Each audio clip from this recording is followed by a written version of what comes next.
Armadillo is one of those games where if you just look at screenshots of it, it appears to be amazing. Detailed environments, great 8-bit graphic design, it looks like a strong competitor for best platformer on the Famicom. And then you play it. But let's take a quick side trip here. Armadillo's a platformer featuring a cute anthropomorphic animal as its main character, who has tons of animation dedicated to him. It's 1991 and we have entered the era of the mascot platformer.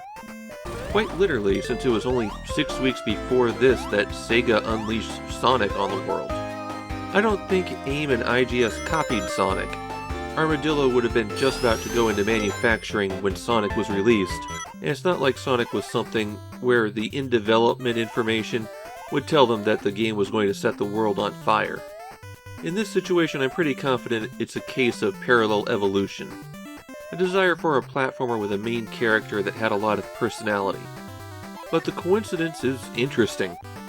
Armadillo is the second and final game to support IGS's Battle Box, a device that plugged into the Famicom's expansion port and had a whopping 512 bytes of non-volatile memory.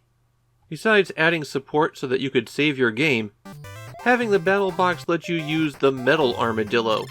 Okay, it was just a cosmetic change that turned the character gray, but it was still a function.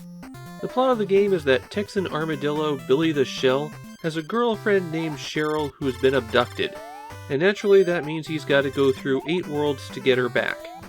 The worlds all have this Mario 3 style map, though you have to hit A to clear every square, rather than just beat the levels, which are the big squares. The figure on the map that moves around as you do is the boss. They only move when you're clearing a square, so you can corner them by clearing stages and getting around behind their movement. It won't take you very long as you're playing a stage to notice the major flaw in Armadillo. This is a game with absolutely absurd amounts of slowdown, and it's not consistent. There could be no enemies on the screen, and suddenly you're just moving at 3 frames a second. Or maybe you're walking around and an enemy pops in and then it slows down there. It's never fast. I feel like a lot of the game is moving at half speed, but it introduces a lot of inconsistency with your movement. Sometimes you have a lot of air control, sometimes you have none at all. And there's plenty of dropped inputs to go along with it. Sometimes buttons just don't work for you. And that's an even bigger problem than it sounds like, because the thing that Armadillo does really well are the absolutely monstrous number of movement options available to you. On a stage, the A button jumps while the B button transforms. Initially, you've got your walking around form, and you can roll into a ball. Walking around gives you a little bit more control. You can easily go up slopes, and you can stick to walls to perform a wall jump, though you don't have enough movement in the air to be able to jump straight up a wall. When you're in ball form, you can destroy enemies. Getting touched while you're walking around will kill you instantly, and the ball will be your primary way of dealing with that. Of course, there's a few enemies that affect you even when you're a ball. Anything that opens its mouth wide enough to swallow you whole, for example, or the bowl that will kick you around. The ball can roll down slopes to pick up speed, and it can jump much higher than the regular form, though you might have to bounce a few times by holding down the A button. The ball can also smash bricks and open presents. The presents always contain an item, and bricks sometimes do. The only thing you'll find in bricks are dice, which grant you bonus points at the end of stages. And points actually matter a bit in Armadillo. They're one of the ways that you can earn extra lives.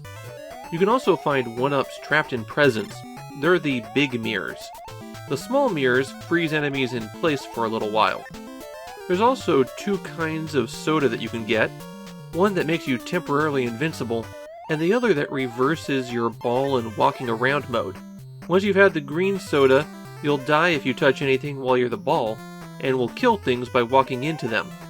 The coffee is just additional points, and then the other 4 power-ups you can get out of the presents are new transformations. The bird is the one that's different from the other 3. It only lasts a short time, and if you hit B to transform while you're the bird, it goes away forever.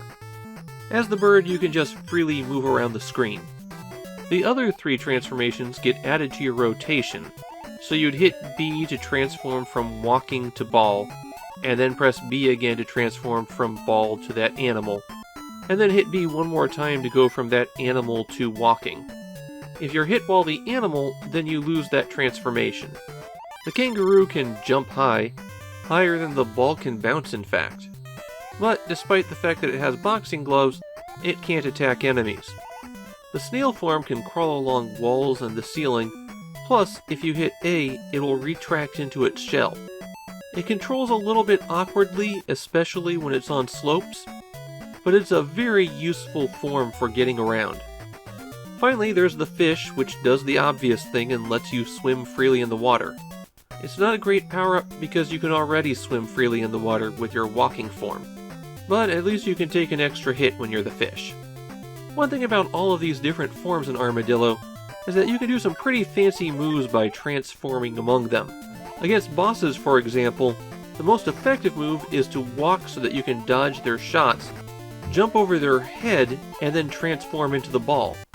Similarly, if you transform into the ball while you're in midair, you've already got the benefit of a few bounces going.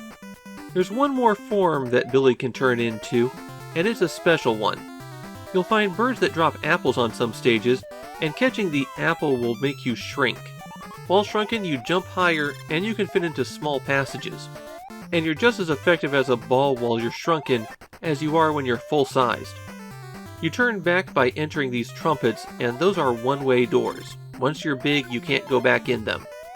The stages in Armadillo are really good.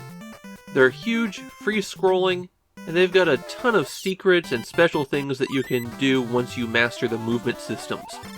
You'll often find situations where you have to use the ball to get higher and reach something, but you'll destroy your footing if you land on it as the ball. Just one more challenge you have to deal with. There is one problem with the level design though, and that's that they keep reusing it. For example, this very late stage from World 2 and the first stage of World 3 are identical.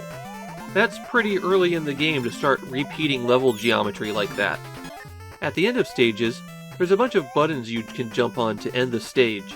Generally speaking, the harder the button is to hit, the more points you get for doing it.